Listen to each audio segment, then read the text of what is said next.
నమస్తే అండి, నేను మీ జర్నలిస్ట్ పండరి. మొత్తానికి తెలంగాణ రాష్ట్రంలో గత 6 నెలలుగా సాగుతున్నటువంటి యొక్క ప్రజాపాలన పేరిట జరుగుతున్నటువంటి దారుణాలైతేనేంది, లేకపోతే ఈ ప్రజాపాలన పేరిట వచ్చినటువంటి కాంగ్రెస్ చేస్తున్నటువంటి ప్రజలను మోసాలైతే ఏంది మనం చూస్తూనే ఉన్నాం. సోషల్ మీడియాలో ప్రతిరోజు అంటే ఒక నిన్నటికి నిన్న ఎక్కడిదక్కడ గాడి తప్పిన శాంతి భద్రతలు, గాడి తప్పిన పాలన, రకరకాలుగా ఈరోజు తెలంగాణ ప్రజలు గోసలు పడుతున్న పరిస్థితి మనం చూస్తూ ఉన్నాం. ఈ నేపథ్యంలోనే మొత్తానికి తెలంగాణ రాష్ట్రంలో అసలు కాంగ్రెస్ వచ్చిన తర్వాత ఏ విధంగా ఉంది, లేకపోతే కాంగ్రెస్ చేస్తున్నటువంటి దాష్టికాలకు ప్రజలు ఏ విధంగా సమాధానం చెప్తారు, దీంతోపాటు రేపు పొద్దున ఇక్కడ ఉన్నటువంటి ప్రతిపక్ష పాత్ర పోషిస్తున్నటువంటి బీఆర్ఎస్ పార్టీ భవితవ్యం ఏంది అనే దాని మీద మనతో మాట్లాడేందుకు బీఆర్ఎస్ వారియర్, బీఆర్ఎస్ నాయకురాలు ఆశాప్రియ మనతో ఉన్నారు. అమ్మని మరిన్ని విషయాలు తెలుసుకుందాం. అమ్మ నమస్తే. నమస్కారం. ఓకే, ఎట్లున్నావు అమ్మా? All good. రైట్. చూస్తున్నావు మొత్తానికైతే 6 నెలలు అయింది, 6 months అయింది. ఏం నడుస్తుందమ్మా తెలంగాణ రాష్ట్రంలో? ఏమనిపిస్తుంది ఈ ప్రజాపాలన కాంగ్రెస్ పార్టీ చేస్తున్నటువంటి పాలన చూస్తే? ప్రజాపాలన పేరు మీద ప్రతీకార పాలన నడుస్తుంది. ప్రతీకార పాలన, కక్షపూరితమైన రాజకీయాలు నడుస్తున్నాయి. లా అండ్ ఆర్డర్ తప్పుతుంది అంటే అక్కడ అర్థం ఏంటంటే మమ్మల్ని అడిగే వాళ్ళు లేరు. మమ్మల్ని ఎవరు అడుగుతారు? మా ఎమ్మెల్యేలు మా చేతిలో పెట్టుకుంటాం, మాకు నచ్చిన పనులు చేసుకుంటాం. ఒక దాడి చేస్తే మమ్మల్ని ఎవరు అడుగుతారు? సో ఎట్లుందంటే ఇష్టారాజ్యంగా ఒక పద్ధతి, ఒక పాడు లేదు. మమ్మల్ని ఎవరు అడుగుతారు అనే భయం భక్తి లేదనమాట. ప్రభుత్వం ఒకటి ఉంది, అది మమ్మల్ని చర్యలు తీసుకుంటది, మా మీద ఒక ఏమంటారు కదా, ఒక చర్యలు తీసుకొని మమ్మల్ని శిక్షిస్తుంది అనే ఒక నమ్మకం కానీ ఒక భక్తి భయం ఉంటే మాత్రం ఇలాంటి అవేవి లేవు. కాబట్టి దాడి తప్పింది అంటే ఒక పాలనా వ్యవస్థ దాడి తప్పినందుకు ఏంటి ఇలాంటి దారుణాలు, దాష్టికాలు. ఓకే, నువ్వు కూడా ఒక మహబూబ్నగర్ జిల్లాకు సంబంధించిన బిడ్డవు. నిన్న నారాయణపేట ఉమ్మడి మహబూబ్నగర్ జిల్లాకు సంబంధించి కూడా ఉట్కూరు మండలం నియోజకవర్గం, అది ఎంత దారుణమైన పరిస్థితి అంటే ఈరోజు అంటే లా అండ్ ఆర్డర్ అనేది ఎంత గతి తప్పిందంటే ఈరోజు ఒక కర్రలతో పాటు ఒక దళితుడిని కొట్టి చంపిన పరిస్థితి. 2 గంటల పాటు ఈరోజు 100 డయల్ చేసినా కూడా పోలీసులు రాని పరిస్థితి. ఏం జరుగుతుందమ్మా తెలంగాణ రాష్ట్రంలో? ఇక్కడ మీకు క్లియర్గా చెప్పాల్సింది ఏంటంటే, ఇప్పుడు మా మక్తల్ నియోజకవర్గంలో నిన్న దాడి జరిగింది. ఉట్కూరు మండల్ మక్తల్ నియోజకవర్గం కిందకి వస్తుంది. అక్కడ ఎమ్మెల్యే గారు, ఆయన భయం, ఎమ్మెల్యే అనేటోడు ఒకడు ఉన్నాడు, ఆయన ఇలాంటి మేము పనులు చేస్తే వదిలేయడు, శిక్ష వేపిస్తాడు, మమ్మల్ని ఊరుకోడు అని వాళ్ళకు భయం ఉండింటే ఆ పనులు జరగకుండే. ఎమ్మెల్యే గారు కూడా అది ఎప్పుడు ఇంతవరకు దాని మీద స్పందన సరిగ్గా లేదు. అది రేపటినాడు ఇట్లా జరగకుండా చూసుకుంటా, ఆ నిందితులను వదిలేయను వాళ్ళ అంటే ఎస్పీ వాళ్ళు స్పందించారు. కానీ రాజకీయ పరంగా అధికారంలో ఉన్న ఒక పార్టీ ఎమ్మెల్యేగా ఆయన ద్వారా స్పందించింది లేదు. అదొకటే కాదు, ఆయన వేధింపులకి ఇంకొక బీజేపీ కార్యకర్త కూడా, ప్రతిపక్షం మనం బీజేపీ అయినా మాట్లాడాల్సింది, ఆయన వేధింపులకు ఎట్లంటే ఒక ఎస్ఐ విషయంలో గొడవలు వస్తే ఆ ప్రజల తరపున మాట తీసుకోకుండా, అంటే ప్రజల వైపుగా మాట్లాడకుండా ఆ ఎస్ఐ తరపు మాట్లాడి, కొడుకు ఇంకోసారి నువ్వు మాట్లాడితే నేను లాకప్ డెత్ చేసి చంపేస్తామన్నందుకు భయపడి ఆత్మహత్య చేసుకొని చనిపోయింది ఒక వ్యక్తి, బీజేపీ కార్యకర్త. అంటే ఏంటి ఇదంతా అంటే ఎమ్మెల్యేలకు భయం భక్తి లేదు. ఎందుకు ఎమ్మెల్యేలకు భయం భక్తి లేదు? ఇక్కడ ముఖ్యమంత్రి భయం భక్తి లేనోడు. ప్రజలు ఏమనుకుంటారు? ఆయనకు పరిపాలన మీద సోయి లేదు. ఒకటి కక్షపూరిత రాజకీయాలు, ఏమున్నా ఏ కేసులు దవ్వుదాం, దాంట్లో ఏమంటారు కదా, కొండందవి ఎలుకని పట్టినట్లు కొన్ని కేసులు తీసుకురావాలా, దాన్ని ఇప్పుడు ప్రధాన ప్రతిపక్షమైన బీఆర్ఎస్ మీద వేయాలనే ధ్యాసలు ఉన్నాడు తప్ప పరిపాలన ఏం జరుగుతుంది? లా అండ్ ఆర్డర్ ఎటు పోతుంది? హోమ్ మినిస్టర్ లేడు. మీకు ఇంకో విషయం, హోమ్ మినిస్టర్ లేడు, మనకి ఆయన చేతుల్లోనే ఉంది ఇంకా లా అండ్ ఆర్డర్. సో పట్టించుకునే నాదుడు లేనందుకు ఏమైతుంది? ప్రజలు దాడి తప్పిండ్రు. అంటే ప్రజలు ఇన్ ద సెన్స్ అంటే ఇట్లాంటి నేరపూరిత మనస్తత్వం ఉన్న వాళ్ళందరూ దాడి తప్పిండ్రు. మమ్మల్ని అడిగేటోడు లేడు. పోతే లోపలికి పోతాం, మళ్ళీ బయటకు వస్తాం. ఏం జరుగుతుంది అంటే ఒక నాయకుడి భయం వాళ్ళకు లేదు. ఒక ప్రజాప్రతినిధి ఉన్నాడు, మమ్మల్ని వాళ్ళ కనుసన్నులో నడుస్తుంది పరిపాలన అనే భయం వాళ్ళకి లేదు. అదే నడుస్తుంది ఈరోజు మొత్తం సోషల్ మీడియా చూస్తే. మరి దారుణం. నేను ఒక్కరోజే అంటే ఇక్కడ ఒకవైపు గంజాయి బ్యాచ్ హైదరాబాద్లో, ఇంకొక వైపు హత్యలు చేసుకుంటున్నారు, కత్తులతో పొడి చేసుకుంటున్నారు. పెద్దపల్లిలో అయితే 6 ఏళ్ల పాప మీద అఘాయిత్యాలు జరిగినా కూడా దాని మీద పెద్ద అది లేదు. ఇంకోవైపు అసలు ఎట్లా అంటే మొత్తం ఒక ప్రశాంతంగా 10 ఏళ్ల పాటు సాగినటువంటి తెలంగాణ రాష్ట్రం మళ్ళీ ఒక 10 ఏళ్ల క్రితం తెలంగాణ రాష్ట్రాన్ని ఉమ్మడి ఆంధ్రప్రదేశ్ని తలపిస్తుంది. దీన్ని ఎట్లా చూడొచ్చమ్మా? అసలు నిజంగా ఇది ఏం జరుగుతుంది తెలంగాణ రాష్ట్రంలో? ఈ ప్రభుత్వం చేస్తున్నది కరెక్టేనా? కరెక్ట్ ఎట్లా అంటామన్నా, ఇది దారుణం. కరెక్ట్ అనే కంటే కూడా దుర్మార్గం, దారుణం, దాష్టికం. ఎట్లా అంటే ఒక అనుభవం లేని వ్యక్తి అంటే మీరు అంటారు చూడండి, ఒక క్లోన్ ని ఎన్నుకుంటే సర్కస్ నడుస్తుంది అంటే ఒక జోకర్ ని మనం తీసుకొచ్చి పెడితే సర్కస్ చేస్తారు కానీ పరిపాలన చేయడం ఆయనకి ఏం తెలియదు పరిపాలన గురించి. బూతులు తిట్టడం, చాతగాని అలవి కాని హామీలు అంటే చెయ్యలేని హామీలు ఇవ్వడం, జనాలు నమ్మిండ్రు. ఇప్పుడు మీరు తీసుకోండి, కేసీఆర్ 10,000 ఇస్తా అనేసరికి జనాలకి ఏంటంటే కేసీఆర్ 10,000 ఇస్తున్నాడు, రేవంత్ రెడ్డి 15,000 ఇస్తా అంటున్నాడు కదా. కేసీఆర్ 10,000 ఇచ్చినప్పుడు ఈయన 15,000 ఇయ్యలేడా, ఇంకో 5,000 ఎక్కువ వస్తాయి కదా. ఆ మార్పు కోరుకున్నారు. 2,000 నుంచి 4,000 ఇస్తామంటే ఆ మార్పు కోరుకున్నారు. ఏంటంటే ఆయన కేసీఆర్ ఇయ్యంగా లేదు, రేవంత్ రెడ్డి కూడా ఇస్తాడు, సరే ఈ మార్పుని చూద్దాం అని ఓటేసి ఏమైందంటే తప్పిదారిన ఓటేసినందుకు ఆ మార్పులు చేయకుండా ఏం మార్పులు చేస్తున్నాడు పరిపాలనలో. ఎట్లా మీరు చూసిండ్రు, చిహ్నం మారుస్తున్నాడు. అంటే వాళ్ళకి జనాలు కోరుకున్న మారిపోయింది, నువ్వు తెస్తున్న మారిపోయింది. జనాలు కోరుకున్నది సంక్షేమంలో మార్పు తెస్తావు, అభివృద్ధిలో మార్పు తెస్తావు. కేసీఆర్ 100% చేస్తే నువ్వు 150% చేస్తావనేగా తెచ్చుకున్నారు. ఆ మార్పులు వదిలేసి నీ మార్కు కనిపించాలి. కేసీఆర్ మార్కు తీసేసి, కేసీఆర్ అని ఒక వ్యక్తి చేసిన మార్కు తీసేసి నీ మార్కు కనిపించాలి.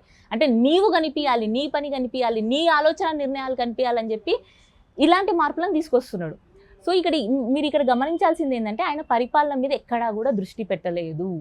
సంక్షేమ పథకమైన అభివృద్ధి పథకమైన ఒక్కటి చూపియండి. ఆయన పరిపాలన మీద దృష్టి పెట్టి ఈ పనులు స్టార్ట్ చేసిండు, అభివృద్ధి మీద దృష్టి పెట్టి ఈ ప్రాజెక్ట్ స్టార్ట్ చేసిండు, లేకుంటే కొత్తగా ఈ పథకం స్టార్ట్ చేసిండు. ఒక మహిళల గురించి బస్సు సంగతి తీసేయండి, అది కూడా ఎన్నో గొడవలు, స్టాక్ లేవు, బస్సు చనిపోయింది. మీకు ఇంకొక విషయం చెప్పాలి, ఈ ఫ్రీ బస్సుల వల్ల ఏమైతుందంటే మహిళలు ఎక్కువ ఎక్కడం వల్ల విద్యార్థులకు ఇబ్బంది అవుతుంది. ఉదయం కానీ సాయంత్రం కానీ ఈ మహిళలు నిండిపోతున్నారు దాంట్లో. వాళ్ళు ఫుట్బోర్డ్ మీద నిలబడి వెళ్ళిపోతున్నారు. పల్లె వెలుగు బస్సులు మొత్తం జరుగుతుంది, పల్లెటూరులో ఇదే జరుగుతుంది. అట్లాంటప్పుడు ఏమైతుంది, బస్సు ఓవర్లేడ్ అవుతుంది. కండిషన్ లేని బస్సులు ఏమైపోతాయి, ఖచ్చితంగా అవి లోడ్ తప్పి ఇలాంటి సంఘటనలు జరుగుతాయి. వెనకాల వస్తుంది, డ్రైవర్కి ఏం కనిపిస్తుంది, ముందల వేలాడి వెనకాల వేలాడితే ఖచ్చితంగా ఇలాంటి సంఘటనలు చూడాల్సి వస్తుంది. అది తప్ప ఇంకే పథకం అన్నా స్టార్ట్ చేసిందా, ఇంకేదైనా ఆయన చెప్పిన ఏ హామీ అయినా ఆయన స్టార్ట్ చేసిందా, ఏది అంటే ఆయన పరిపాలన మీద కానీ లేదా అభివృద్ధి మీద కానీ ఆయన ఇక్కడ సంక్షేమం అభివృద్ధి దేని మీద ఆయన ఫోకస్ పెట్టలేదు. రైట్, ఇది రోజు అంటే సోషల్ మీడియాను చూసి ప్రభుత్వ పాలన చేయాలి కాడికి వచ్చింది ఈ ప్రభుత్వం చూస్తుంది. అంటే ఒకటి ఏది ఎక్కడైనా కూడా అంటే ఇప్పుడు సోషల్ మీడియా బాగా యాక్టివ్గా ఉంది. అంటే అందులో పర్టికులర్లీ బీఆర్ఎస్ పార్టీకి సంబంధించిన సోషల్ మీడియా అయితే మహా యాక్టివ్గా ఉన్నమాట, అందరు మనం చూస్తూ ఉన్నాం. దాన్ని చూసి ఈరోజు ముఖ్యమంత్రి అసలు ఇక్కడ ఈ సంఘటన జరిగిందా, లేకపోతే డీజీపీ స్థాయి కూడా ఒక రోజు ఇట్లా జరుగుతుందని చెప్పేసి అలా సోషల్ మీడియా గుర్తు చేయాల్సిన పరిస్థితి వస్తుంది. అంటే ఏంటంటే ఇక్కడైనా గాడిలో పడే పరిస్థితి ఉంది పరిపాలన. ఈ పరిపాలన గాడిలో పడుతుంది అనుకుంటే అది ఏమంటారు కదా, అంటారు కదా అట్లా. ఎందుకు అంటే వాళ్ళలోనే వాళ్ళ గొడవలు ఉన్నాయి. ఈ ఖమ్మం నల్గొండ బ్యాచ్ కి ఈయనకి పడదు, సొంత కుంపటి ఎక్కడి నుంచి వస్తుందో అని ఆయనకు భయం ఉంది. ఎందుకు సొంత కుంపటి భయం వస్తుంది అంటే ఆల్రెడీ తను అన్నిట్లో ఓడిపోయిండు. సో ఆయన భయం ఆయనకుంది. సో వాళ్ళకు ఎవరైతే మంత్రులు ఉన్నారో, మిగతా మంత్రులు నల్గొండ, ఖమ్మం, లేకుంటే మా మహబూబ్ నగర్ వీళ్ళందరూ ఉన్నారో వీళ్ళకే సమన్వయం లేనప్పుడు పరిపాలన ఎట్లా జరుగుతుంది? సమన్వయ లోపం ఉన్నప్పుడు పరిపాలన జరగదు. ఒక ముఖ్యమంత్రి చెప్తే కింద మంత్రులు ఉన్న వాళ్ళు సరిగ్గా పని చేయగలగాలి, పరిపాలన చేయగలగాలి. ఆ అధినేతనే సరిగ్గా లేనప్పుడు కింద వాళ్ళు ఎట్లా పనిచేస్తారు? ఆయననే నిర్ణయ లోపం ఉంది, సమన్వయ లోపం ఆయనతోనే లేదు. కాబట్టి అలాంటప్పుడు పరిపాలన ఇంకా ముందల జరుగుతుంది అనుకోవడం మాత్రం అపోహన. ఎందుకంటే వీళ్ళని మీరే చూడండి, చాలా ప్రెస్ మీట్లు చూస్తారు. శ్రీధర్ బాబు గారు ఒక మాట చెప్తారు, ఏది ఆ రైతు భరోసా మీద. ఇన్నేమో రైతు భరోసా ఇచ్చేసినామని మాట్లాడతారు, ఆయనేమో ఇంకా నియమాలే ఇంకా అమలు కాలేదంటాడు. బట్టి విక్రమార్క గారు ఏమంటారు, కరెంటు 24 గంటలు వస్తుంది అంటారు. ఈయన రేవంత్ రెడ్డి గారు ఏమంటారు, బీఆర్ఎస్ వాళ్ళు ఉండి కొందరు ఇంకా లైన్ల మెల్లతో తీపిస్తామంటున్నారు. మరి పోతుందనేమో రేవంత్ రెడ్డి ఒప్పుతున్నాడు, అది ఎట్లా పోతుందో రేవంత్ రెడ్డి అయితే పోతుందని ఒప్పుకుంటున్నాడు. ఈయనేమో పోతలేదని ఈయన మాట్లాడుతున్నాడు. అంటే వాళ్ళకు మంత్రులకు ముఖ్యమంత్రికి సమన్వయ లోపం ఉంది. అట్లాంటప్పుడు ఇంకా పరిపాలన రేపడినట్టు జరుగుతుందని గ్యారంటీ ఏముంది? నాయకుడు కరెక్ట్ ఉన్నప్పుడు ఎప్పుడైనా సరే, ఏ పార్టీలో అయినా సరే ఒక అధినాయకుడు ఉంటాడు. ఆ అధినాయకుడు చెప్పినట్ల కింద క్యాడర్ ఇన్నప్పుడే జరుగుతుంది. నువ్వు నా పల్లకి అందరం ఎక్కుతాం, మోస్టోడు ఎవడంటే ఎట్లుంటది? సో వాళ్ళ పరిస్థితి అదే, మేము పల్లకి ఎక్కుతాం మీరే మోయిరి, అటు ఎవడు మోయడానికి సిద్ధంగా లేడు. అట్లాంటప్పుడు జరగదు పరిపాలన. మనం ఊహించలేం కూడా, ఇంతకు మించి ఇంకా దారుణాలు జరుగుతాయని అనుకోవాలి. ఇప్పుడు స్థానిక సంస్థల ఎలక్షన్లు వస్తున్నాయి. ఇప్పుడు కేసీఆర్ గారి మీద ఒక నోటీస్ అది అని మాట్లాడుతున్నారు కదా, ఆ నోటీస్ కూడా ఇంకొకటి ఏంది, ప్రాపగాండా. ఏం ప్రాపగాండా? స్థానిక సంస్థల ఎలక్షన్లు వచ్చాయి, కేసీఆర్ ని బదనాం చేయాలి. స్థానిక సంస్థల ఎలక్షన్లు ఏవి? సర్పంచులు, జెడ్పీటీసీలు, ఎంపీటీసీలు వేసేది pure rural people. Rural people మభ్య పెట్టాలంటే కేసీఆర్ కరెంట్ లో దోపిడీ చేసిందని చెప్పాలంటే నోటీసులు ఇవ్వాలి. అదొక్కటే మొన్న ఎంపీ ఎలక్షన్లు ఎప్పుడేమో కాళేశ్వరం టూర్ పోయిండు, దాని నుంచి వచ్చింది లేదు ఏం లేదు. అప్పుడు ఆ హైప్ తీసుకొచ్చిండు, గొర్రెల పంపిణీ, కాళేశ్వరం, ల్యాండ్ క్రూజర్లకు తీసుకోండి. సాధించి కేసీఆర్ గారు ల్యాండ్ క్రూజర్ దాపెట్టి అదేదో అక్రమం చేసినట్లు చెప్పిండు, అవే తీసుకొచ్చి రోజు మంత్రులకు ఇచ్చుకుంటున్నాడు. అంటే సోషల్ మీడియా బయట చెప్పిందా కూడా జనాలు మళ్ళీ చెప్పకోకుండా. నేనేమంటున్నానంటే ఒకటి సింపుల్, ఈ రోజు తెలంగాణ రాష్ట్రంలో 6 నెలలు అయింది, దాదాపు 120 రోజులు అయిందా మినిమం వచ్చేసి, ఆల్మోస్ట్ రోజు దగ్గరకు వచ్చేసి ఆల్మోస్ట్. ఈ 200 రోజులలోనే ఒకవైపు సివిల్ సప్లైలో స్కామ్, ఇలా ఫ్లై యాష్ స్కామ్ అని చెప్పేసి ఒక కరీంనగర్లో ఒక స్కామ్, ఇంకా వేరే ఇప్పుడు కొత్తగా ఏది ల్యాండ్ సంబంధించినది అదొక స్కామ్, ఈ లిక్కర్ స్కామ్. అప్పుడే స్కామ్ అనేది వీళ్ళు స్టార్ట్ చేసింది, ఎట్లా చూడొచ్చు? ఇప్పుడు నిజం చెప్పాలంటే ఇక్కడ మొన్న ఫండ్ అంతా తీసుకెళ్లి ఎంపీ ఎలక్షన్ లో పెట్టుకున్నారు. ఇప్పుడు మరి డబ్బు కావాలి కదా, మరి పార్టీని నడుపుకోవాలి, క్యాడర్ని నడుపుకోవాలి అంటే డబ్బు కావాలి. డబ్బు ఇక్కడ నుంచి వస్తుంది. పార్టీని నడుపుకోవాలి, వాళ్ళ క్యాడర్ని కార్యకర్తలు నడుపుకోవాలి, పైనకి ముడుపులు పంపించాలి, ట్యాక్సీలు పంపించాలంటే వీళ్ళు స్కాములు చేస్తేనే పైనకి పంపించుకోగలుగుతారు. సో వాళ్ళకి ఏంటంటే ఇంకో గత్యంతరం లేదు, స్కాములు చేసి బతకాలి, స్కాములు చేసి పార్టీని బతికించుకోవాలి, పైన ముడుపులు కట్టుకునాలి, పదవి కాపాడుకోవాలి ఫస్ట్. ఇంకోటి బల నిరూపణ. మీరు ఇప్పుడు చూసుకోండి, ఇప్పుడు రేవంత్ రెడ్డి కంటే మేము బెటర్ అని చెప్పుకోవడానికి ఇంకో నాయకులు ప్రయత్నిస్తారు, ఆయన కంటే మేము బెటర్ గా ముడుపులు చెల్లించుకుంటామని ఇంకా కూడా స్కాములు చేస్తుండొచ్చు. సో అదే ఇంతకుముందు చెప్పిన కదండి, సమన్వయ లోపం ఉంది ఒకరికి. ఇంకోటి పెత్తందారి, నేను పెత్తనం చేయాలి. ఇంకో మాట మీరు ఇంకోటి గుర్తుందో లేదు, రేవంత్ రెడ్డి గారు ఒక మాట అన్నారు ఒకప్పుడు, కాంగ్రెస్ అంటేనే స్కాములు, ఎన్ని స్కాములు ఉన్నాయని చెప్పి కాంగ్రెస్ కి ఇంకో పేరే స్కామ్ రేస్ అని పెట్టిందే డిబేట్లలో చెప్పిందే ఆయన కదా. ఇప్పుడు కొత్తగా కాంగ్రెస్ స్కాములు చేస్తుందని మనం ఏమనలేం, వాళ్ళ పార్టీకి ఉన్నదే స్కామ్ రేస్, కానీ A to Z స్కామ్లు వాళ్ళ లిస్ట్ లో ఉన్నాయి. బొగ్గు నుంచి ఆకాశంలో ఎగిరే హెలికాప్టర్ నుంచి విమానాల నుంచి కింద బొగ్గు వరకు వాళ్ళు స్కాములు చేసిండ్రు. వాళ్ళ నుంచి స్కాములు కొత్త ఏం కాదు, వాళ్ళ నుంచి ఇది స్కాములు చేస్తున్నారు అని మనం ఆశ్చర్యపోవాల్సిన అవసరం లేదు, వాళ్ళకి పెట్టిందే పేరు స్కామ్ రేస్ అని. కాంగ్రెస్ కాబట్టి స్కామ్లు చేసుకుంటూ వద్దని చెప్పేసి.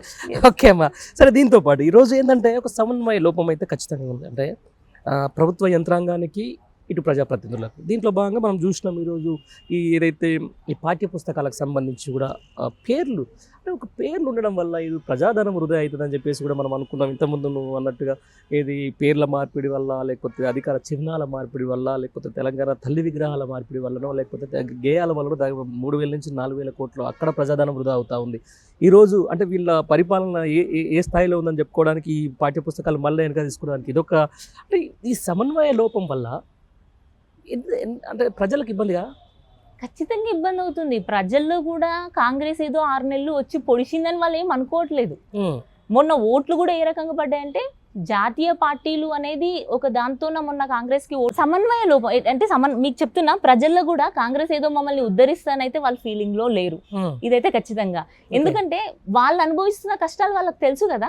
ఇప్పుడు కరెంటు పోతుంది, కరెంట్ ఎందుకు పోతుంది, ఎక్కడి నుంచి పోతుంది, కేసీఆర్ ఉన్నప్పుడు ఇన్ని రోజులు పోకుండే అన్నప్పుడు వాళ్ళు అనుభవిస్తున్న మార్పు వాళ్ళకే తెలుసు. ఇప్పుడు మీరు చూడండి, రోజు ఏదో ఒక ఏరియాలో లైన్లు ఇట్లా బిందెలు పెట్టి అడ్డం పెట్టి మాకు నీళ్ళు వస్తలేవని ఏదో ఒక అధికారిని, ఏదో ఒక జెడ్పీటీసీని, ఏదో ఒక ఎంపీటీసీని ప్రశ్నిస్తూనే ఉన్నారు ఇప్పటికీ. అవును, అది మిషన్ భగీరథ లోపం కదా మరి. మిషన్ భగీరథ లోపం అంటే మీరు చూడండి, ఇప్పుడు మిషన్ భగీరథ లోపం ఎట్లా అవుద్ది, మిషన్ భగీరథ లోపం అంటే మెయింటైన్ చేసే వాళ్ళు ఉంటది, ఆ మెయింటైన్ చేసే వాళ్ళు నువ్వు సరిగ్గా చూసుకుంటే అది లోపం ఎందుకైతే. ఇప్పుడు మెయింటైన్ చేసే ఉద్యోగులు ఉంటారు, ఆ ఉద్యోగులను సరిగ్గా చూసుకుంటే లోపాలు రావు కదా. అంటే నీ చేతగాంతనం వల్ల ఉద్యోగులను సరిగ్గా చూసుకుంటలేవు.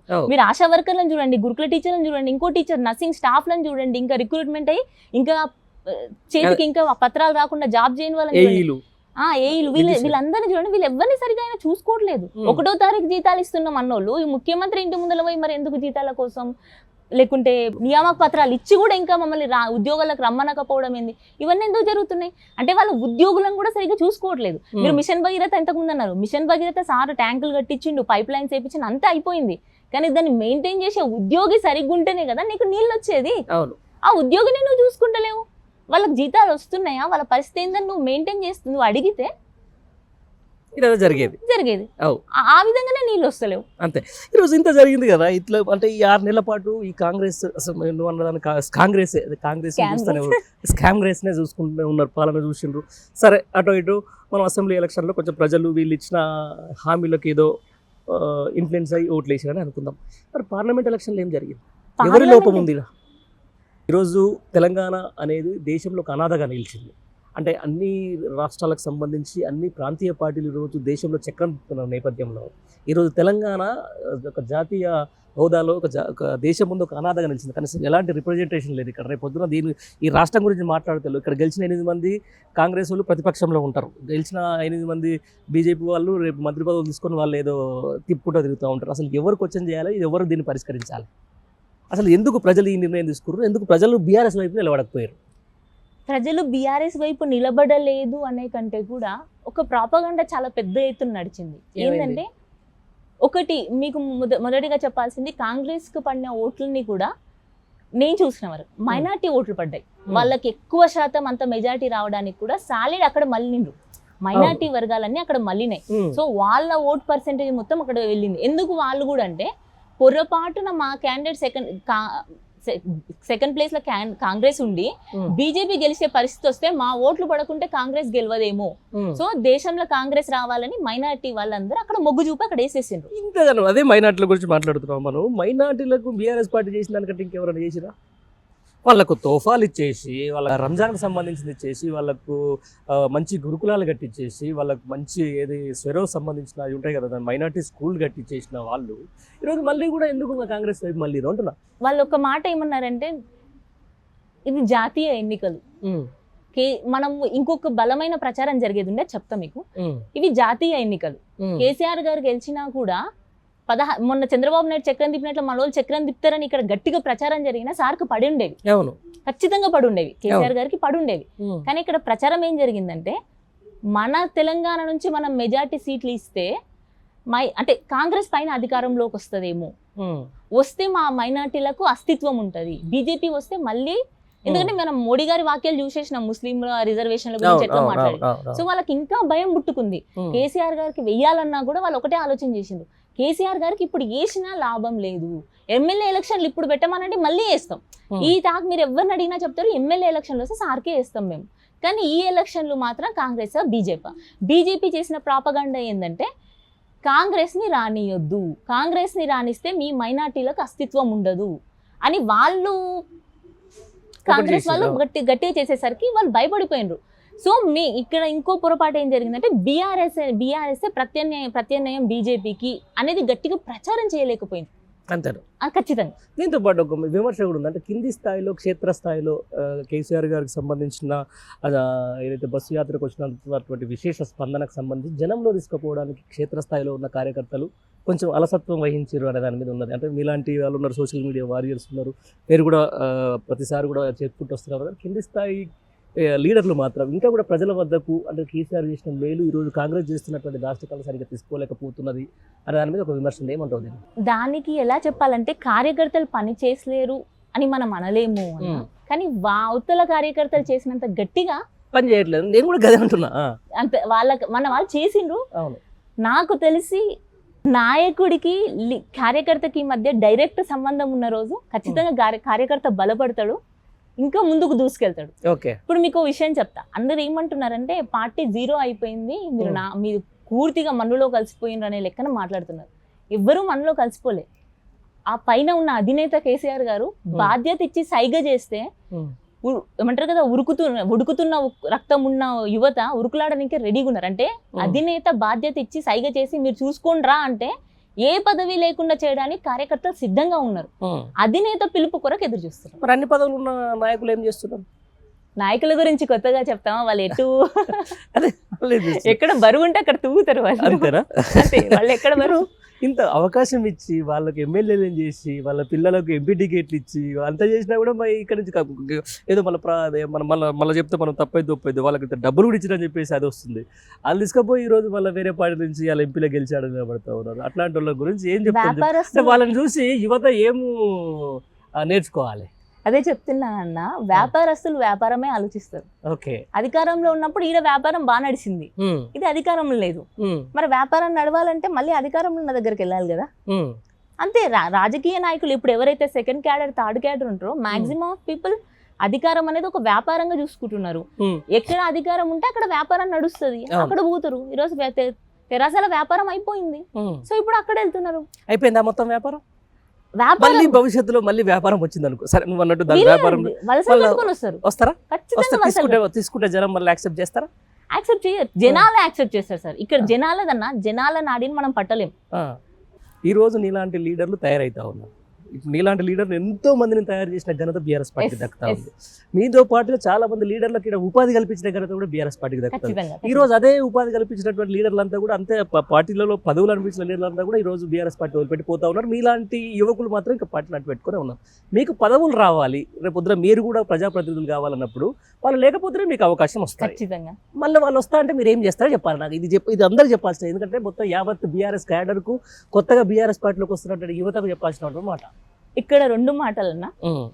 ఒకటి, అధినేత ఏది చెప్తే అది చేస్తాం. ఓకే. ఆ అవతల నుంచి వచ్చే వ్యక్తి మన పార్టీ నుంచి కష్టాల నుంచి వదిలేసి ఎవరైతే ఇప్పుడు ఈ క్షణం వెళ్ళిపోతున్నారో వాళ్ళే మళ్ళీ వస్తే మాత్రం అధినేతతో కొట్లాడడానికి సిద్ధంగా ఉంటాం మేము. అంతే, ఖచ్చితంగా.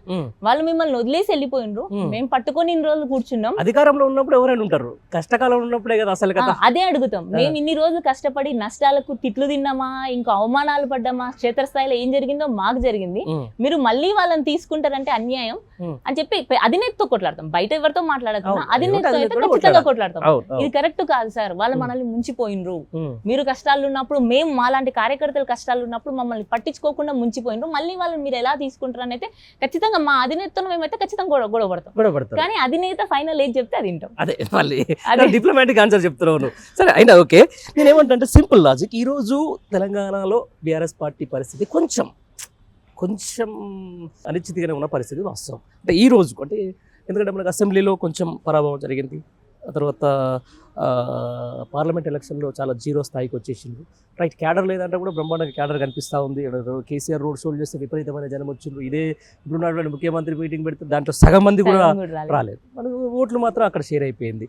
బట్ ఏంటంటే భవిష్యత్తు చూస్తే అంటే కొంచెం అంటారు కదా, ఇప్పుడు గతంలో చెప్పినట్టు పవన్ కళ్యాణ్ గాండాంధకారం చూస్తానికి ఏం లేదు, ఎట్లా కాగడ పట్టుకొని నడవాల్సిన పరిస్థితి అక్కడికి వచ్చింది. దీని నుంచి ఈరోజు ఎట్లా మళ్ళీ బీఆర్ఎస్ పార్టీ బయటపడతా అనుకుంటున్నారు? మీకు ఇప్పుడు కాంగ్రెస్ ని దాదాపు ఒక 9 నెలల క్రితం వరకే అంటే ఎలక్షన్లు అసెంబ్లీ జరిగే 3 నెలల క్రితం వరకు కూడా అందరం ఏమనుకున్నాం, చచ్చిపోయిన పాము అది లెవ్వదు, కాంగ్రెస్ పని అయిపోయింది అనుకున్నాం.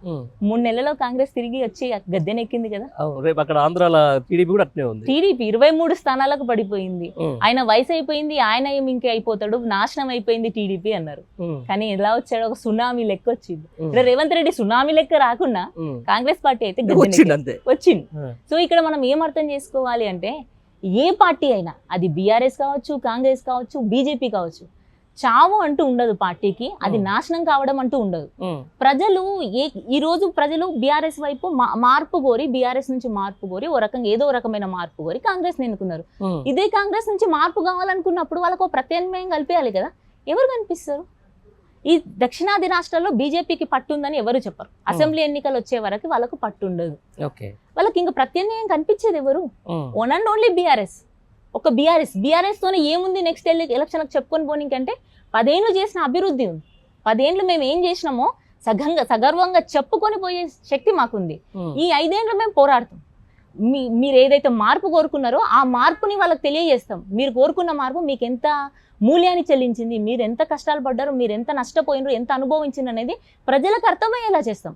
ఈ 5 ఏళ్ళు మేము ఏం చేస్తామంటే ప్రజలకు అర్థం కావాలి, ఎవరు మంచి ఎవరు చెడు. ఒక సామెత ఉంటుంది, ఉదయం పోతే సాయంత్రం రాత్రి అవుతుంది, రాత్రి బొంగని మళ్ళీ ఉదయం వస్తుంది. మళ్ళీ ఉదయం కూడా వస్తుంది కదా, రాత్రిలోనే అందరు ఉండరు. ఇప్పుడు మాకు చీకటి కాలం నడుస్తుంది, నడవనివ్వండి, మేము దీపం పట్టుకొని నడుస్తాం, వెతుక్కుంటూ మా బాట వెతుక్కుంటూ దీపం పట్టుకొని ఇదే చీకట్లో మేము వెళ్తాం. మా దారి ఏదో రోజు దొరుకుతుంది, మాకంటూ ఓ రోజు వస్తే ఆ రోజు మేము చెప్పుకుంటాం.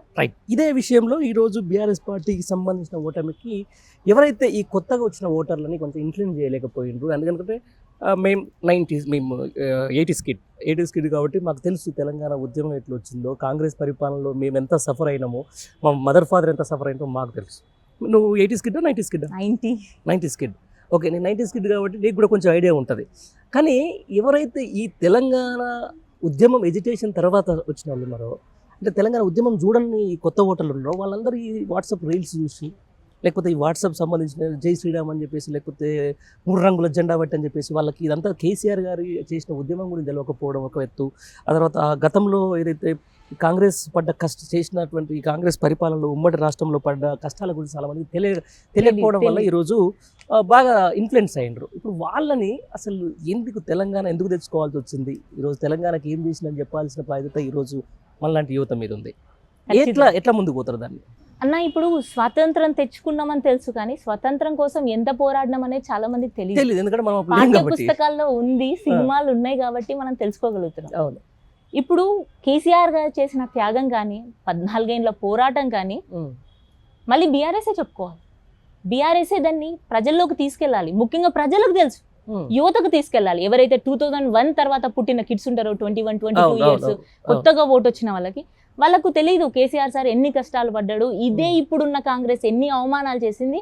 వాళ్ళకు ఇంకోటి మీకు తెలుసో లేదో, పల్లెటూరులో ఒకప్పుడు మేము పోతే భయపడుతుంటాం. పల్లెటూరులో పోనీకే కరెంట్ లేకుంటది, ఎక్కడ టీవీలు లేకుంటాయి, ఫ్యాన్లు లేకుంటాయి, ఎందుకు ఉండాలని మా అమ్మమ్మ వాళ్ళ ఇంట్లోకి అక్కడ పోకుంటుంటిమి.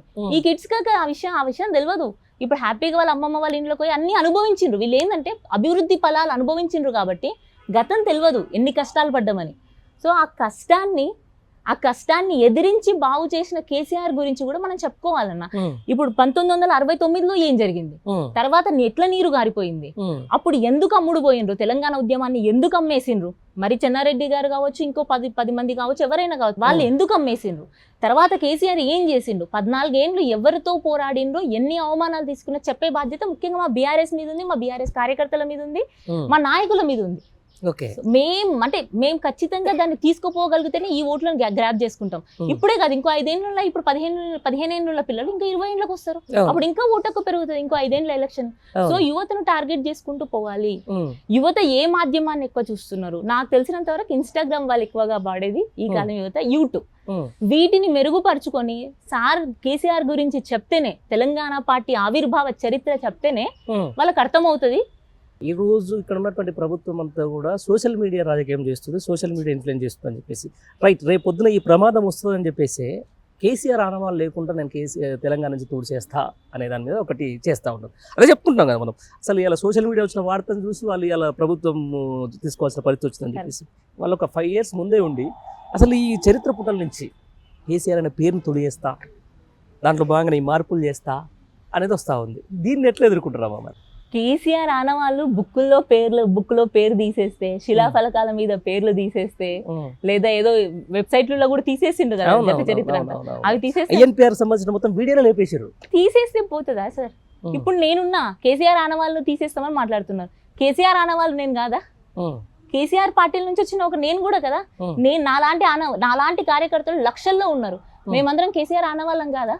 కేసీఆర్ గారి సైనికులు లెక్కనే పనిచేసినప్పుడు మేము చచ్చిన రోజు కదా కేసీఆర్ ఆనవాళ్ళు పోతాయి.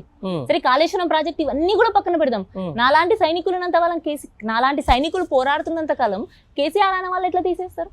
నేను ఒకటి మాట్లాడుతున్నాను. నేను అంటే ఆయన కట్టినటువంటి ప్రజల్లో ఉన్న ఆయన మీద ఉన్నటువంటి అభిమానం కాదు, అభిమానం తీయాలంటే ఆయన తరం కాదు, ప్రపంచంలో ఎవరి తరం కూడా కాదు. నేను దాన్ని 100% యాక్సెప్ట్ చేస్తాను. అంటే ఆయన ఆనవాళ్ళు మీన్స్ ఆయన చేసిన మంచో, ఆయన చేసిన చెడో. సరే, చెడు అనేది మనకు ఎక్కువ కనపడదు, ఆయన చేసిన మంచి. అంటే ఈరోజు అంటే ఎట్లా ఉంటుందంటే, ఈరోజు అంటే ఒక చిన్న ఉదాహరణ మీకు చెప్తా. తెలంగాణకు సంబంధించినటువంటి ఈరోజు హైదరాబాద్ నడిగడ్డ మీద ఒక మహాత్మునికి కట్టినటువంటి 125 feet విగ్రహం కనపడలేదు ఇప్పుడున్న ముఖ్యమంత్రికి, అంబేద్కర్ విగ్రహం. ఆయన పార్టీకి సంబంధించినటువంటి ఒక రాజీవ్ గాంధీ విగ్రహానికి మాత్రం పూలమాలలు వేస్తానికి వస్తున్నారు. ఇవన్నీ ఆనవాళ్ళు చెరపడంలో భాగం కాదా? ఖచ్చితంగా భాగమే, కానీ చూసే కళ్ళని ఆపలేరు కదా. విగ్రహం, అంబేద్కర్ విగ్రహం కనిపిస్తుంది, పూలమాల ఎవరు వేసినా వేయకున్నా నిలువెత్తు నడిబొడ్డు, హైదరాబాద్ నడిబొడ్డు, రాజధాని నడిబొడ్డున కట్టిన ఆనవాన్ని అయితే చెరిపేయలేవు కదా. అది ఎవరు కట్టిందంటే ఏం చెప్తావు? రేవంత్ రెడ్డి కట్టిందని చెప్పుకుంటాడా? చెప్పుకోలేడు కదా. సెక్రటరియట్ లో పోయి కూర్చుంటున్నాడు, పని చేసుకుంటున్నాడు. ఆ సెక్రటరియట్ కట్టింది ఎవరంటే ఏం చెప్తారు? కేసీఆర్ అని చెప్తారు. దాన్ని అయితే కూల్చి పడేయలేడు కదా. కాళేశ్వరం స్కామ్ అని మాట్లాడుతున్నారు, అది బాగా మళ్ళీ నీళ్ళు ఇస్తుంది. అది స్కామ్ కాదు, చిన్న పిల్లలకి సమస్య వచ్చింది, రిపేర్ అవుతుంది, ఇంకో 2 నెలలు నీళ్ళు ఇస్తుంది. మరి అది ఎవరు కట్టిందంటే రేవంత్ రెడ్డి కట్టిందంటాడా? కేసీఆరే కదా కట్టిందంటారు. ఏ రకంగా ఆనవాళ్ళు చెరిపేశారు? ఆయన చేసిన అభివృద్ధి ప్రతి చోట ఉంది. నేను దాగే మిషన్ భగీరథ నీళ్ళల్లో కేసీఆర్ అభివృద్ధి ఉంది. నువ్వు మిషన్ భగీరథ ట్యాంకులని నీళ్ళని పలగొట్టి చూపిస్తావా? అంతే కదా. ఇప్పుడు సరే, గవర్నమెంట్ వెబ్సైట్ నుంచి నువ్వు డాటా తీసేసినావు, ఇంటర్నెట్ లోకి వెళ్ళి అయితే కేసీఆర్ డాటాను తీసేయలేవు కదా. ఆ ప్రమాదం కూడా జరుగుతుందేమో, ఎందుకంటే ఇంతకాడికి వచ్చిన తర్వాత ఇక అలా అవుతారని మనం ఎట్లా అనుకుంటాం. అది కూడా చూసుకోవాలి. మిషన్ భగీరథను ఎట్లా పూల్ చేస్తారన్నా? ఊరికి ట్యాంక్ ఉంది, కేసీఆర్ కట్టింది, దాన్ని పగల కొట్టేస్తాడా, కుళ్ళ కొట్టేస్తాడా? కాదు కదా, కాళేశ్వరాన్ని బాంబులు పెట్టి లేపేస్తాడా ఇట్లా కేసీఆర్ ఆనవాళ్ళు తీసేయడానికి? అదే అంటున్నామా. ఇప్పుడు నువ్వేమో ఆనవాళ్ళ గురించి మాట్లాడుతున్నావు. మనమేమో ఇంత సంక్షేమం చేసినా కూడా, అంటే ప్రజలకు సంక్షేమమే పరమావధి అనుకోవడానికి లేదు. ఇదివరకు ఎట్లా ఉంటే ప్రభుత్వాలని జనానికి మంచి చేసినోడే లీడర్, జనానికి మంచి చేసినోడే గొప్ప నాయకుడు అని చెప్పేసి మనం పాఠ్య పుస్తకాలలో చదువుకున్నటువంటి విషయం. కానీ ఈరోజు ఎట్లయింది తెలుసా, ప్రజలకు ఎంత ఇచ్చినా కూడా అక్కడ జగన్కు అదే జరిగింది, ఇక్కడ కేసీఆర్ గారికి అదే జరిగింది. కానీ దీన్ని ఇప్పుడు సంక్షేమం జోలికి పోతాడా? ఇప్పుడున్న ముఖ్యమంత్రి ఎంత చేసినా కూడా ప్రజలు మళ్ళీ ఓటేసినట్లు లేరు అని చెప్పేసి ఇప్పుడు చేసి ఇప్పుడు ఇట్లాంటి రాజకీయమే చేస్తాడు కదా. మరి దీన్ని ఎట్లా ఎదుర్కొంటారు? కరెక్ట్ మాట చెప్పిండ్రు. మొన్న నువ్వు పార్లమెంట్ ఎలక్షన్ వేస్తేవి, రైతు భరోసా ఇవ్వకపోయినా వేస్తేవి, రైతు రుణమాఫీ చేయకపోయినా వేస్తేవి, పెన్షన్ పెంచకపోయినా వేస్తేవి, ఉద్యోగాలు ఇవ్వకపోయినా వేస్తేవి. నువ్వే ఇస్తున్నావు కదా అలుసు. రేవంత్ రెడ్డికి ఏం అలసి ఇచ్చినావు? నువ్వే అవకాశం ఇస్తున్నావు. నేను ఏం చేయకున్నా నాకు ఓట్లు వేస్తున్నారు, నేను ఇంకా రేపటి నాడు ఏదైనా తర్వాత కూడా ఇదే ఉంటా, ఏమి చేయకుండా ఓట్లు వేస్తారు జనాలకి అని చెప్పి అదే అంటున్నా. ప్రజలే అలుసిచ్చిండ్రు, రేవంత్ రెడ్డికి ఏం అలసిచ్చిండ్రు, నేను ఏం చేయకున్నా వీళ్ళు వేస్తారు అనే భరోసా వాళ్ళు కల్పించిండ్రు. మరి ఇప్పుడు రేపు 5 ఏళ్ళు చేస్తారని వీళ్ళు ఏ నమ్మకంతో ఉన్నారు? అంటే ప్రజలకి ఒకటి క్లారిటీగా క్లియర్ కట్ గా అర్థం కావాలి.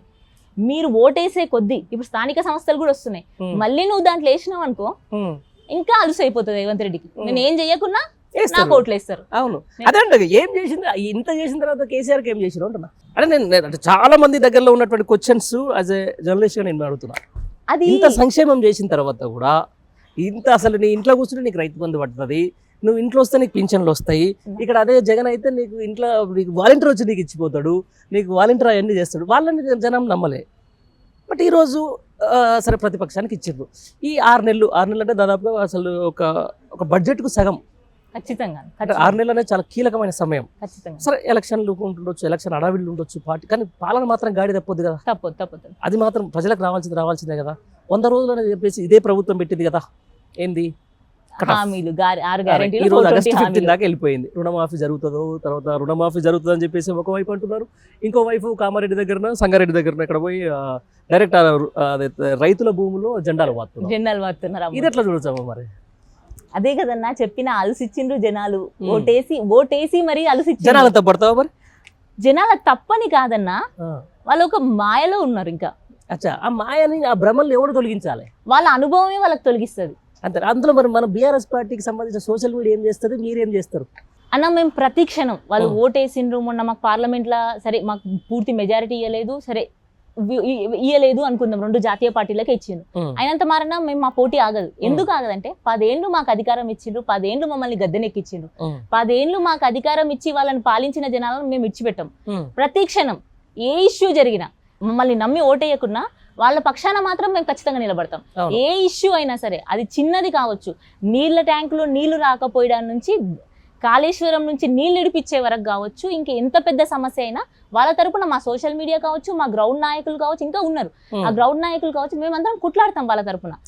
ఎందుకంటే వాళ్ళు మమ్మల్ని 10 ఏళ్ళు నమ్మిన దానికి ఈ 5 ఏళ్ళు వాళ్ళకి సేవ చేస్తాం, మళ్ళీ నిరూపిస్తాం. ఆ 10 ఏళ్ళైనా మేమే మీతో ఉన్నాం, ఈ 5 ఏళ్ళు మీరు అధికారం ఇవ్వకున్నా మీతోనే మేముంటాం. రైట్. ఈ రోజు ఒకటి సోషల్ మీడియాలో ఒక బాగా వినిపిస్తా ఉంది, అంటే ఈ క్వశ్చన్ మనం ఖచ్చితంగా డిస్కస్ చేయాల్సిన అంశం. అంటే నైతిక బాధ్యత వహిస్తూ పార్లమెంట్లో కనీసం 0 సీటు రాకముందు కూడా కేటీఆర్ వర్కింగ్ ప్రెసిడెంట్కు రాజీనామా చేయాలని చెప్పేసి, ఇది కాంగ్రెస్ పార్టీ నుంచి వస్తున్నటువంటి సోషల్ మీడియాలో ఒక వాదన. బీఆర్ఎస్ పార్టీ నుంచి వస్తుందని నేను అనట్లేదు, బట్ అది కనిపిస్తుంది, అదే కనిపిస్తుంది. నువ్వేమంటావు అన్న? ఇదే కేటీఆర్ జిహెచ్ఎంసీలో 100 సీట్లు గెలిపించింది, 99 సీట్లు ఇదే కేటీఆర్ గెలిపించింది. ఇదే కేటీఆర్ హైదరాబాద్ లో గెలుపులో హైదరాబాద్ లో 14 సీట్లు మొత్తం సాలిడ్ గా వచ్చినాయంటే ఇదే కేటీఆర్ కారణం. మునుగోడు ఎలక్షన్లు గెలిచింది బైపోల్ అంటే కేటీఆరే కారణం. మరి అప్పుడు కనిపించని లోపం ఇప్పుడే ఎందుకు కనిపించింది? వాళ్ళకి కనిపిస్తుందా, పార్టీ వాళ్ళకి కనిపిస్తుంది? విత్ ఇన్ ద పార్టీ పార్టీకి కనిపించట్లేదన్నా, పార్టీలో కొందరు ఉంటారు అనమాట. ఏంది వాళ్ళకి ఏముంటారు అంటే, పార్టీలో ఒక 2% జనాలు ఎట్లుంటారంటే ఓడిపోగానే వాళ్ళకి ఆవేశం వచ్చేస్తుంది. ఈడ తప్పు జరిగింది, ఆడ తప్పు జరిగింది, వ్యవస్థలో ఇప్పుడు చెప్తారు. వాళ్ళకు ఉప్పొంగిపోతుంది మా లోపల నుంచి, ఫ్రస్ట్రేషన్ వస్తుంది. 15-20 రోజులు పోతే అది కూడా తగ్గిపోతుంది. అది వేడి అనమాట. ఏంటంటే ఓడిపోయిన బాధ ఎవరి మీద ఇప్పుడు అన్న నేనే ఉన్నా, నా తండ్రి ఉంటాడు, ఆత్మ పరిశీలన, నా తండ్రి ఉంటాడు, నాకు ఏదైనా కొనిపించి లేకుంటాడు, ఓ 10 దినాలు గరం ఉంటా, 11వ రోజు నేనే గమనం అవుతా కదా, నా తండ్రితో నేనే పోతా కదా. కేటీఆర్ అన్న విషయం కూడా ఇది అంతే. వాళ్ళు ఏంటంటే కొంచెం గరంలో ఉన్నారు, ముఖ్యంగా ఇది సోషల్ మీడియాలో కానీ కూడా కానీ వేల మంది సోషల్ మీడియా వారియర్లో ఎవరో ముగ్గురు నలుగురు అది బాధతోన ఏమంటారు కదా ఎమోషనల్ అయిపోయి వాళ్ళ నుంచి ఏమంటారు క్షేత్రస్థాయిలో ఎవరన్నా ఏమన్నా రెచ్చగొట్టింటారా, బాధ పెట్టి తిట్టింటారా, మీకు జీరో అయిందిరా, మీ బతుకు ఆగమైందిరా అని ఎవరన్నా రెచ్చగొడితే వచ్చిన మాటలే తప్ప వాళ్ళవి కూడా మనసులో నుంచి వచ్చి లేకుంటాయి.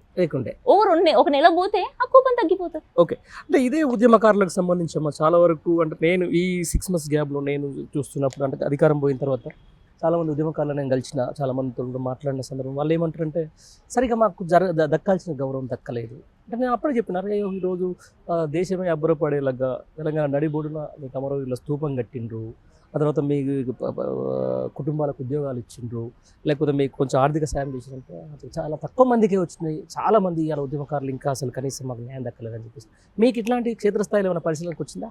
అన్న ఉద్యమకారులు చాలా వరకు కూడా కేసీఆర్ గారి మీద కోపంగా లేరు, మధ్యస్థంగా ఉన్న నాయకుల మీద కోపంగా ఉన్నారు. అంటే మధ్యస్థంగా అంటే మీరు ఎమ్మెల్యే క్యాడర్ అనుకోండి, ఎమ్మెల్యే కింద ఉండే మనుషులు అనుకోండి, వాళ్ళు ఏంటంటే అయిపోయింది ఉద్యమం ఇంకేం చేస్తారు, ఇప్పుడు పరిపాలన జరుగుతుంది దాన్ని చూసుకుంటే అయిపోయాయి కదా, ఎంతకాలం ఉద్యమం చేసిరు తెలంగాణ వచ్చిపోయింది ఆ పాత్ర ముగిసిపోయిందని చెప్పి క్షేత్రస్థాయిలో కొందరు రెచ్చగొట్టి తెలుసన్న. అంతెందుకన్నా సొంత మా అమ్మకే చేసిండ్రు. అమ్మ ఏంటంటే కేసీఆర్ ఏందో మా అమ్మకు తెలుసు. అమ్మ ఉద్యమం అన్న ఉద్యమం చేసిన ఏ ఉద్యమ నాయకుడైనా కూడా తెలంగాణ వస్తుందని ఎవరు ప్రారంభించలే, వచ్చేదాకా కొట్లాడదామని ప్రారంభించారు. కేసీఆర్ సీఎం అవుతాడు, మేము ఉద్యమం చేస్తాం, తెలంగాణ వస్తుంది, కేసీఆర్ సీఎం అవుతాడు, మాకు పదవులు ఇస్తారని ఎవరు ఉద్యమం చేయలేదన్నా. వాళ్ళు తెలంగాణ రావాలని ఉద్యమం చేసిండ్రు. ఉద్యమకారులు ఇప్పుడు కూడా కోరుకుంటున్నది ఏంటంటే గౌరవం మాత్రమే. ఆ గౌరవాన్ని కేసీఆర్ ఇస్తలేడని వాళ్ళ బాధ కాదు. మధ్యగా ఉన్న నాయకులు ఎవరైతే ఇప్పుడు పార్టీలకు వెళ్ళి పారాచూట్ నాయకులు ఎవరైతే ఈ నుంచి ఆడికి ఎగురుతున్న నాయకులు ఉన్నారో వాళ్ళ వల్ల వాళ్ళు బాధపడుతున్నారు తప్ప సారు మీద ఎలాంటి అసంతృప్తి లేదు. వాళ్ళు కోరుకుంటున్నది ఏంటంటే ఈ నాయకులు చేస్తున్న అవమానం, ఈ మధ్యగా ఉన్న cadre, second cadre, MLA cadre కానివ్వండి, ఎమ్మెల్యే కింద ఎమ్మెల్యే మనుషులు ఉంటారు కదా, ఆ క్యాడర్ చేస్తున్న అవమానాలు సార్కు తెలిస్తే చాలని మాత్రం అనుకుంటున్నారు. మాకు గౌరవం ఇవ్వాలి, తెచ్చి కిరీటం పెట్టాలని ఏ ఉద్యమకారుడు కోరుకోవట్లేదు. వాళ్ళు కోరుకుంటున్నది కేవలం గౌరవం, మా స్థానం మాకు పార్టీలో ఉంటే చాలు అని మాత్రమే కోరుకుంటున్నారు. కానీ కేసీఆర్ సార్ మీద అయితే కోపం లేదన్నా. రైట్, ఇదే విషయంలో చాలామంది మొన్నటిదాకా మేధావులం అని చెప్పుకుని అపర మేధావులం అని చెప్పుకొని ఈరోజు కాళేశ్వరం ప్రాజెక్ట్ అదని చెప్పేసి కేసీఆర్ పాలన ఇదని చెప్పేసినటువంటి చాలామంది మేధావులు ఈరోజు రియలైజేషన్ ఫస్ట్ వాళ్ళకైతే వచ్చేసింది. చాలామంది ఇప్పుడు తిరుగుతూ ఉన్నారు, ఆయనకంటే కేసీఆర్ పెట్టారు, ఇవి మొత్తం అది చేస్తున్నాడు ఇది చేస్తున్నాడు, చాలామంది యూట్యూబ్లో ఇంటర్వ్యూలు ఇస్తున్నారు, వాళ్ళ అసంతృప్తులు వాళ్ళన్నీ కూడా వ్యక్తం చేస్తున్న పరిస్థితి ఉంది. అంటే వాళ్ళకి ఏదన్నా అప్పటిదాకా కావాలని పదవులు ఆశించి కేసీఆర్ తిట్టేసి ఈ రోజు రేవంత్ రెడ్డి పట్టించుకోకపోవడం వాళ్ళు అట్లా చేస్తున్నా నిజంగా, లేకపోతే నిజంగా రియలైజేషన్ అనుకుంటాం. మేము ఇంతకుముందే చెప్పినా ఒకటి చూస్తూ వెళ్తారు, వాళ్ళకి అది నచ్చదు, ఇంకో దగ్గరికి వెళ్తారు బెటర్మెంట్ కోసం. ఆడ ఏం కనిపిస్తుంది అంటే ఇంకా వర్స్ట్ కనిపిస్తుంది. వర్స్ట్ కనిపించినప్పుడు ఏమవుతుంది, రే నాయన కేసీఆర్ సారే మంచిగా ఉండే కదరా, మమ్మల్ని మంచిగా చూసుకున్నాడు, వీడు ఎవడో ఉద్యమం చేసినోడు కాదు, మా మీదకి తుపాకెత్తినోడు, వీనితోనే గౌరవం దొరుకుతుందని ఎట్లా అనుకుంటామని వాళ్ళ మనసులో వస్తుంది అన్న. ఖచ్చితంగా ఇప్పుడు 100% మంచి చూసినోడు ఇంకొంచెం బెటర్మెంట్ కొరకు పోతాడు, ఆడ బెటర్మెంట్ కాకుండా కిందికి పడతాడు. కిందికి పడినప్పుడు ఏమైతుంది, ఎక్స్పెక్టేషన్స్ కాత్రా, అరే కేసీఆర్ దేవుడు కదరా అయ్యా వీనితోనో పోలిస్తే అనే ఒక ఫీలింగ్ వచ్చినప్పుడు రియలైజేషన్ ఖచ్చితంగా వస్తుంది. రియలైజేషన్ అదైతే ఖచ్చితంగా రియలైజేషన్ అది అంతేనా? అంతే ఖచ్చితంగా. రైట్, ఇప్పుడు మీరే అన్నారు అలవిగా హామీలు, 6 గ్యారంటీలు, దాంట్లో 13 స్కీమ్లు, మొత్తం 142 హామీలు, ఇవన్నీకి సంబంధించిన దాంట్లో ఖచ్చితంగా అమలు కావాల్సిందే, ప్రజలకు అవి దక్కాల్సిందే, ప్రజలు ఇవన్నీ కోరుకోవాల్సిందే, ఈ ప్రభుత్వాలు ఇవన్నీ నెరవేరాల్సిందే. ఇవన్నీ చేయకపోతే యాజ్ యువ నాయకులుగా, బీఆర్ఎస్ పార్టీ యువ నాయకులుగా, సోషల్ మీడియాలో యాక్టివ్ ఉన్న మెంబర్గా ఏం ప్రణాళిక రూపొందిస్తున్నారు? క్షేత్రస్థాయిలో కొట్లాడడమే అన్న. సోషల్ మీడియాలో ఎప్పటికీ జరుగుతుంది. క్షేత్రస్థాయిలో దిగి ఏ ఎమ్మెల్యేని ఆ ఎమ్మెల్యేను ఎక్కడి దగ్గర బర్తరఫ్ చేసి లేకుంటే ఎక్కడి దగ్గర ఆపేసి నిలదీయాల్సిన సమయం ఇది. ఇప్పుడు అన్ని హామీలు ఇచ్చి గద్దెనెక్కినాం, మంచి చేసినోడిని కాదని చెప్పి మరీ గద్దెనెక్కినాం. 10 సంవత్సరాలు తండ్రి లెక్క చూసుకున్నోడిని, దేశంలోనే ఎక్కడ లేనంత పరిపాలన సంక్షేమం అభివృద్ధి చేసినోడిని కాదని చెప్పి ఇంకో ఎమ్మెల్యేని చేసినప్పుడు ఖచ్చితంగా ఆ ఎమ్మెల్యేని నిలదీయాల్సిన బాధ్యత మాకు ఉంటది. చూస్తాం, ఇంకా ఓపిక పడతామన్న, ఇంకొంచెం ఓపిక పడతాం అంటున్నాడు కదా August 15 అని.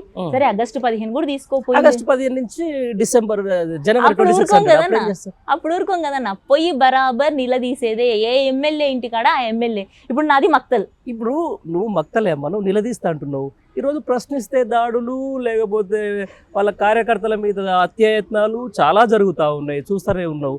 ఈరోజు ఇవన్నీ ఎదుర్కొంటారా? ఒక్కడిని కొడతాడు, ఇద్దరిని కొడతాడు, 10 మందిని కొడతాడు, 20 మందిని కొడతాడు. 21 తిరగబడ్డా అన్న? ఎంతమందిని కొడతాడు అన్న? ఇప్పుడు నేను నన్ను కొడతాడు, ఇంకో 10 మందిని కొడతాడు, బెదిరిస్తాడు. ఎంతమందిని కొట్టుకుంటా పోతావు బీఆర్ఎస్ వాళ్ళని? సరే నాయకుడు, సరే మా మధ్యలో క్యాడర్ అడగదనుకున్నాం, మా కార్యకర్తలు నాపై దమ్ముందా? కార్యకర్తలు ఇప్పుడు కూడా అధినేత కనుసైగా చేసి చూసుకోండిరా అని చెప్తే రెచ్చిపోనికే సిద్ధంగా ఉన్న కార్యకర్తలు మా పార్టీకి ఉన్నారు.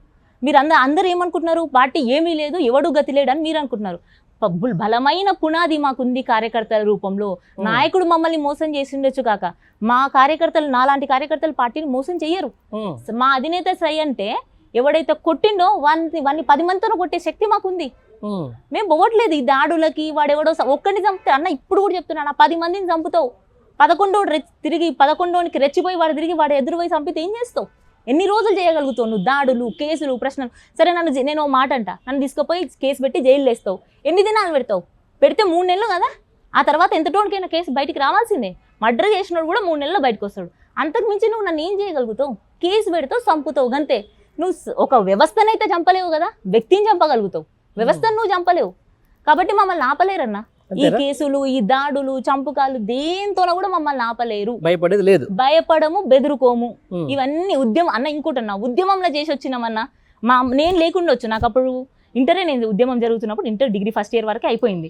అప్పుడు నేను పెద్దగా పాల్గొనకపోయిండొచ్చు. మా అమ్మ వాళ్ళు చూడలేదా? ఇప్పుడున్న అన్నోళ్ళు చూడలేదా? మీలాంటి వయసున్న వాళ్ళు ఉద్యమం చూడలేదా? అప్పుడే బెదరనోడు తెలంగాణోడు ఎన్నడన్నా బెదిరింది ఉద్యమానికి? 69లో బెదరలే. మాకు నాయకుడు లేక 69తోనే ఉద్యమం ఆగిపోయింది తప్ప, బలమైన ఏమంటారు కదా, పౌరుషం లేక, రోషం లేక కాదు. ఒక నడిపించే నాయకుడు కొరకే 69 నుంచి 2001 వరకు ఎదురు చూసినాం. ఆ నాయకుడు కేసీఆర్ వచ్చిండు. కేసీఆర్ వచ్చినాక నా నాయకుని బలం చూసుకొని మేము ఉద్యమం చేసినాం, అందరం చేసినాం. అంటే మేమేమంటున్నాం? మేము పోరాటాలకు భయపడము, దాడులకు భయపడము, చావుకు భయపడము, దేనికి భయపడము. ప్రశ్నించేదే మా తత్వం. దాడులకు బెదరం, పోలీసులు కేసులు పెట్టుకొని చివరికి చంపేస్తే కూడా చంపుకోండి, మాకు భయం లేదు. ఎట్లా ఉండబోతుంది టీఆర్ఎస్ భవితవ్యం భవిష్యత్తులో? ఇన్ని రోజులు పరిపాలన మీద దృష్టి పెట్టిందన్న, అడ్మినిస్ట్రేషన్ మీద. పార్టీకి అవకాశం వచ్చింది.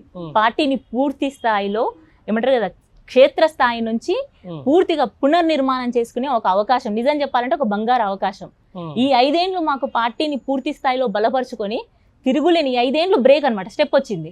తర్వాత ఇంకో 20 ఏళ్ళు మేమే వెళ్తాం పార్టీని గట్టిగా చేసుకొని. అంతే, మాకు 5 ఏళ్ళు మమ్మల్ని మేము సరి చేసుకుంటాం, బాగు చేసుకుంటాం, అంతే. Okay, anyways congratulations Ashapriya. మొత్తానికైతే నువ్వు అనుకున్నట్టు కూడా ఈ ప్రభుత్వం మీద గట్టిగా ఫైట్ చేయాలి. ఎందుకంటే అలవిగానే హామీలు ఉన్నాయి, చేయాల్సింది చాలా ఉంది, చాలా టైం ఉంది, టైం బీయింగ్ కూడా ఉంది, మంచి నాయకురాలుగా ఎదగాల్సిన సమయం కూడా ఉంది. Right, all the best. Right, ఇది ఆశప్రియతో ఇంటర్వ్యూ. Thank you.